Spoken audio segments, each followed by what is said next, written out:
Hi everyone, I'm sorry I couldn't be there with you all today.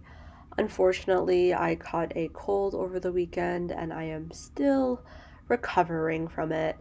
I thought I would be better by now, but I'm not. So this is why I am here presenting in front of you digitally instead of in person. I apologize, but I'm gonna fight through this. And speaking of fighting, I'm sorry for the lame transition, I tried. Today I will be discussing Sheila Liming's article, Fighting Words. And she really did fight. She threw hands at Rita Felsky throughout this entire article. Honestly, reading it felt like a boxing match with one person just violently, continuously hitting the other, even though the other person wasn't even there, technically. So I guess you can say it was just like really intense shadow boxing. So, just to preface, Liming is talking about Felsky's more recently published work, Hooked, Art and Attachment. This was published at around 2020, while Limits of Critique, the text that we have all read in the past 2 weeks, was published in 2015. And while reading Liming's critique on Hooked, I found it fascinating that a lot of her arguments can still apply to Limits of Critique. And I think it just speaks to how unwavering Felsky is in her stance about critique. She just remains to be our controversial queen. I wasn't able to find a copy of Hooked anywhere, but instead, here's a description of what it is about, and I grabbed this from the McOdrum Library website. Essentially, the bare bones SparkNotes description I could gather about this book without having to read it is that Felsky investigates the idea of attachment, more specifically, our ability to be hooked by works of art, and what makes us captivated in doing so. Her purpose with this book, as I am quoting from the description here, is to return readers to the fundamentals of aesthetic experience, showing that the social meanings of artworks do not lie encrypted in their depths, within reach only of expert critics, but are generated within the embrace of captivated audiences. Back to Sheila Liming and her article, Liming takes issue with a lot of what is said within this book. If I could list out her main issues, it would be first, number one, that Felsky does not close read enough. Liming claims that Felsky seems to be uninterested in the work of explanation, and this in turn drives a wedge between explaining and doing or action. Felsky is so focused on the idea of attachment and active doing, which are both associated with feeling, instead of explaining, which is more associated with reason and logic, therefore the absence of feeling. What this does, in turn, is Felsky is sidestepping explanation in favor of generalization and quote-unquote gloss. The second main issue Liming has with Felsky is her middle ground stance. She states that Felsky locates her own activities as a critic in what she calls a mid-level focus. Felsky draws our attention to a polarity in the field in which she criticizes both ends. On one hand, she indicts those who zigzag between methodologies that look for very tiny details, for minutiae, while failing to overall shed light on fundamental questions. She then also blames those same critics for doing the opposite, for overemphasizing explanation with the help of big, totalizing theories. And this idea of zigzagging may sound familiar because this is a term Felsky has actually used before in Chapter 5 of Limits of Critique, in which she is also critiquing critics who find themselves between dichotomies of text versus context, word versus world, etc., saying that they are two sides rehashing the same arguments.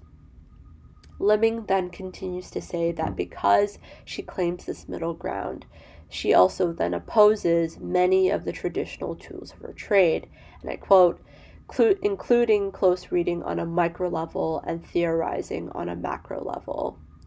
Liming ends this point by saying that the middle ground may look like a neutral stance at first. However, neutrality is not necessarily synonymous with benignancy. Now, the third issue Lemming has with Felsky is probably the most spicy one, in which she investigates how the language in Hooked can be, quote unquote, brimming with casual violence. I read this section with my eyes glued to the page, just in awe at how relentless Lemming is. This is the part where Lemming dissects Felsky's rhetoric and likens it to an inventory of abuse. She states that some of that abuse is the work of Felsky's unnamed foes, but then a lot of it is hers.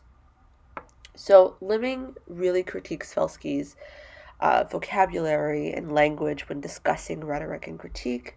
She uses terms such as cuts aslant, slices across, severs, stabs, pulverizes, and pries apart, which honestly do sound very violent when you pick them apart like that. And I did do some digging, and in chapter 5 of Limits of Critique, she does use a few of those phrases, like slices across. I think she uses cuts and severs.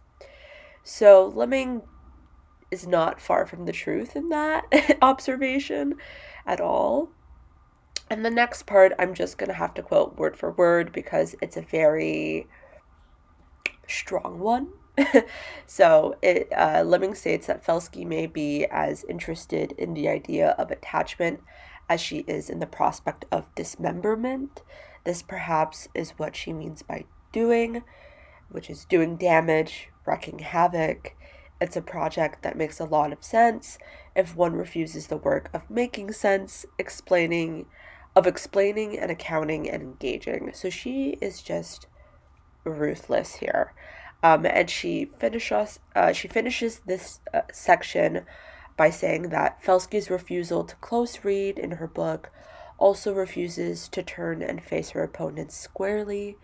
Again, quoting, she cites very few of them being her unnamed foes. In fact, she hampers her efforts to cut across and forces her instead to lob grenades from afar. Lemming's fourth main issue is Felsky's problematic term lay reader, which is used to define an audience that exists outside orthodoxy or the confines of critique. So a lay reader or a lay audience eagerly attaches to the work they consume. Then they are quote unquote browbeaten and shamed for being attached by critics. And this highlights a widening gap between academic and lay audiences. Felsky states that the main difference between these audiences is, quote, not of detachment versus attachment, but rather the difference between attachment to an object and attachment to a method. Again, highlighting what she sees as the hypocritical character of institutionalized critique. Lemming then takes issue with Felsky for disallowing the lay audience any claims to critical consciousness when she states lay audiences have not reason to share in such, in brackets, critical investments. What matters to them are specific books or movies or songs that entertain or educate or very occasionally change a life. Lemming argues that Felsky marshals this idea of hypocrisy to reinforce borders between lay audiences and critics. And Lemming defends the lay audience and rips into Felsky for critiquing them. Lemming points out the hypocrisies between Felsky's words and her actions. Felsky has spent years editing on a pioneering publication called New Literary History, which was once devoted to critical theory, yet in her book Hooked, and even in The Limits of Critique, she focuses on the fight to free herself from a system she has helped engineer. Not only that, but she demeans those who remain attached to criticism, despite stating that attachments are positive and an effective force, right? So Lemming's final notes and arguments about Felsky is as follows. She believes that Felsky's efforts are disguised as innovation, and what it actually does is that it privileges destruction instead. She states that there's nothing wrong with criticism, but there's a lot wrong with the institutions that once housed it. Felsky's right in feeling that something is amiss, but wrong in thinking that thing is criticism or scholarship itself. She Lemming goes on further to say that the issue is not attitudinal, but rather institutional, systematic, and material. So the issue lies in sort of in the management, administrative aspect. Um, and she finishes by saying the future of critique, meanwhile, continues to bravely take shape outside of traditional institutional containers. If Felsky has not yet realized this, it might be because her career as a critic has more in common with critique's institutionalized past than with its future. Okay, so what are the takeaways, or what can we make of this article and Lemming's goals here? So, for one, Lemming is defending critique in a way. She claims that Felsky's idea of post critique is flawed. Felsky asks for an age that predates critique, um, whereas Lemming states that no, like the future of critique, like where it's headed to right now, is actually okay. It's fine. It takes shape outside of traditional institutional containers. Like this is what we want. And it's funny because I think both Lemming and Mackenzie from her presentation last week both touch upon Felsky's scholarly instructive position, sort of quote unquote getting in the way from her being able to fully practice what she preaches.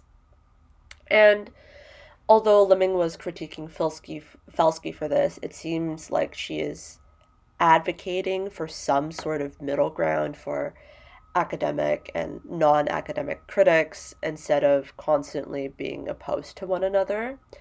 And Lemming argues that attachments or feelings are not enough, that there needs to be an explanation accompanied with that, or else you are sort of generalizing or you're not close reading enough. Um, I also found it interesting that Lemming critiques Felsky for her language, which she says brims with casual violence. Yet this article arguably is very combative and, dare I say, aggressive in rejecting Felsky's ideas. Like I told you, fighting words. She really did fight here. And I'm wondering like how effective is this type of critique? It seems that Lemming is more obsessed for pointing out Felsky's flaws rather than producing a type of solution or trying to rectify these issues that she points out. But all in all, that was an interesting read. I wish I could hear everyone's thoughts on this article or, listen into the discussion, but I'll be at home recovering, and that's all from me for today. Bye, guys.